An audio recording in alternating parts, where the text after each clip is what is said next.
Hello 10th standard students, நாளைக்கு Tamil exam எழுத போகிறீங்களா? அப்போ இந்த ஷார்ட்ஸ் உங்களுக்கானது தான். ஸ்கிப் பண்ணாமல் ஃபுல் ஷார்ட்ஸ் பாருங்கள்.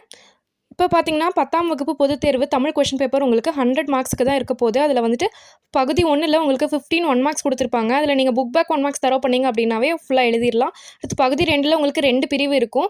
உங்களுக்கு ஃபஸ்ட்டு பிரிவு 1ல் வந்துட்டு உங்களுக்கு குருவினா 6 கேட்டுட்டு 6 கொடுத்துட்டு அதில் 4 எழுதுகிற மாதிரி இருக்கும். அதில் ஒரு கட்டாய வினா, அது உங்களுக்கு மொஸ்ட் திருக்குறள் தான் வரும். அடுத்து பார்த்தீங்கன்னா பிரிவு 2ல் உங்களுக்கு அகைன் 7 கொஷின்ஸ் கொடுத்துட்டு 5 கொஷின்ஸ் அட்டெண்ட் பண்ணுற மாதிரி இருக்கும். அடுத்து பகுதி 3ல் வந்துட்டு உங்களுக்கு 3 பிரிவுகள் இருக்கும்.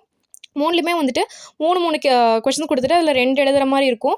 உங்களுக்கு வந்துட்டு பிரிவு 2ல் ஒரு கட்டாய வினா இருக்கும். அதில் வந்துட்டு உங்களுக்கு மனப்பாட பகுதி தான் கொடுத்துருப்பாங்க. அடுத்து பிரிவு 3ல் இலக்கணம் தான் இருக்கும். இலக்கணம் வந்துட்டு நீங்கள் ஃபுல் மார்க்ஸ் ஸ்கோர் பண்ணுறதுக்கான நிறைய சான்ஸ் இருக்குது. ஈஸியாக தான் இருக்கும். ஸோ ஃபுல்லாக தரவு பண்ணிக்கோங்க. இது எல்லாமே வந்துட்டு உங்களுக்கு 2 3 6 மார்க்ஸ்க்கு நீங்கள் இருக்கும் ஒவ்வொரு பிரிவும்.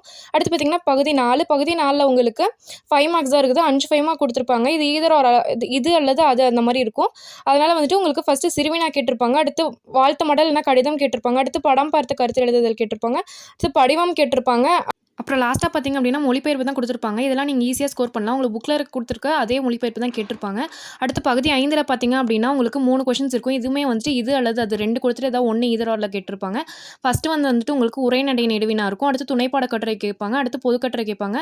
இதில் வந்துட்டு 24 மார்க்ஸ் வந்துட்டு ஈஸியாக ஸ்கோர் பண்ணலாம். இது வந்துட்டு 8 மார்க்ஸ் வந்துட்டு மோஸ்ட்டாக வந்துட்டு 4 to 6 பேஜஸ் நீங்கள் எழுதுகிற மாதிரி இருக்கும். நீட் ப்ரெசன்டேஷனோட நீட்டாக எழுதுங்க. All the best students. Thank you for வாட்சிங்.